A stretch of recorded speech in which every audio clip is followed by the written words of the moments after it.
All right, so Eric Hunter live from Hinkle Fieldhouse. This is a first, but Eric, hey, thanks for joining me, man. I appreciate it. Just wanted to kind of recap your Purdue career here a little Appreciate you bit. having me.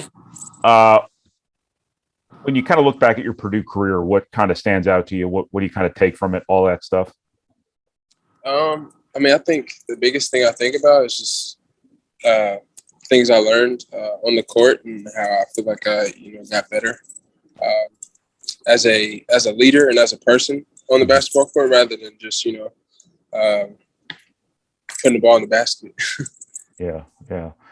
Um, take me back to when No Joe Eastern ruptured his Achilles and then was fine, and just that whole moment for you. That was the damnedest thing I've ever seen. So I'm right there with you. I've never seen anything like it, and still have seen nothing like it since. But no, it was kind of like a surreal moment almost, because that's the last thing you expect to happen, especially the starting point guard, Yeah, first game of the tournament. Uh, so yeah, I mean, I think it was good for me though, just to, I mean, for that being my first tournament, I was definitely very nervous. We talked about that. I act like I wasn't, but I definitely was nervous. Just considering the circumstances and considering it, being my first time in not only just starting but being in the tournament as well. So it was the first for a lot of stuff that day. yeah, yeah. Kind of the ultimate trial by fire for you, I'd imagine. Literally, it was Coach Paint said something like 30 seconds before, like it was probably 30 seconds left on the clock, and like no Joe went back to the locker room, and Yeah. we were all just like, "What are we about to do?" Like, and he just looked. We were all looking around, and he looked at me and was like just pointed. I don't even think he said anything. He just pointed, Yeah. and so yeah. I remember sitting there the whole first half thinking he was in the hospital or something like that. It turns out he was jogging in the locker room. Um, Yes. anyway, how do you want people at Purdue to kind of remember you based on your 4 years in the program? To remember me. Yeah. I don't know if I have a word for it, but I just feel like I want to be remembered as a guy who stepped into a situation. Uh, I was on a good team, obviously, and contributed to that team early on, and I felt like I made Purdue better. It helped make Purdue better along with the rest of my teammates throughout those 4 years. Yeah. Yeah. Um, what did you learn most about yourself here the last couple of years? I think I learned most about myself. Um, I don't know. I think the word for me is consistency. Mm-hmm. Um, I think I learned over time that when I'm consistent in things I do and in my work, and I'm repetitive, that it works out for me myself, but it also works out for my team because I put my team in a better position as well. Right. Right. Best win of your career? Best win. Hmm. Like which one felt the best? Like as far as Most satisfying, most memorable? most satisfying. Which one will Yeah, I you tell probably your grandkids about first in 40 years? probably that last IU game at home, especially after they beat us. That one felt really good, especially on senior night and stuff. I had a pretty good game that game. Um, yeah, that's probably one of the ones I remember. The flip side of that question, which loss sticks with you the longest? So I think you know the answer to that one. Well, I don't know. It's like Well, it's there's like a two that couple. are right Yeah. there. I say Ron Harper this year at Rutgers and Virginia Diacate. Yeah, yeah. That Uh, was that was yeah. a those were two detrimental buckets for us. Yeah. Yeah.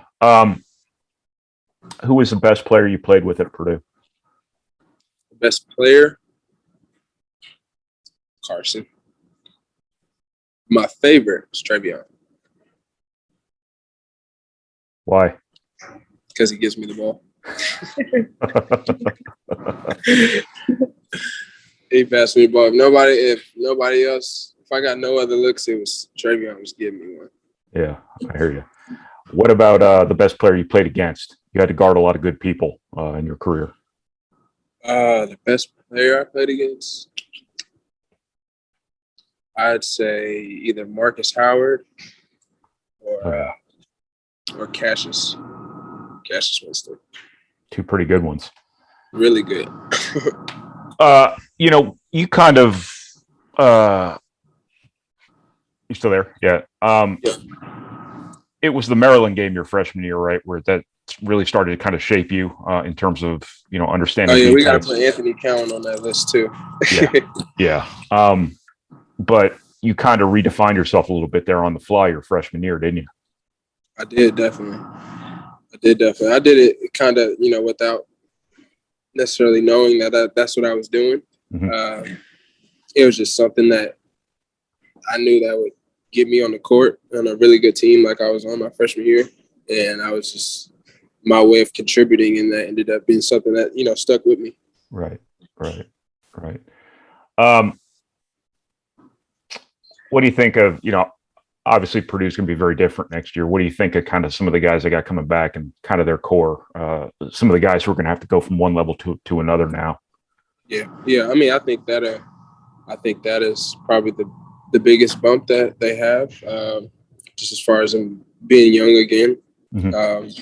But I think it's really good pieces in there. Like it's people that are on the team that you like Brian and Trey Kaufman. I think they're going to be really, really good players in the Big Ten. I'm not sure if it'll be this year, next year, but I know that it'll happen. Because they've been around guys that they've seen it happen, just like how I was when I was younger, and the work ethic that they have. Yeah. Just to kind of switch gears real quick, when did you decide you wanted to keep playing college basketball?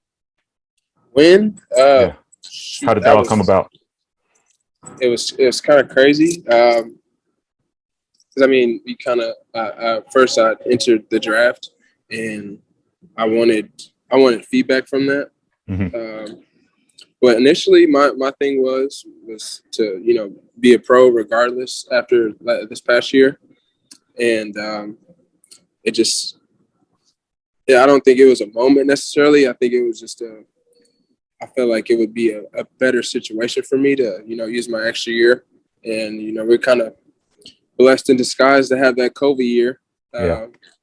So yeah. Right. So what can you bring to Butler this year? What's kind of your ambition there this year?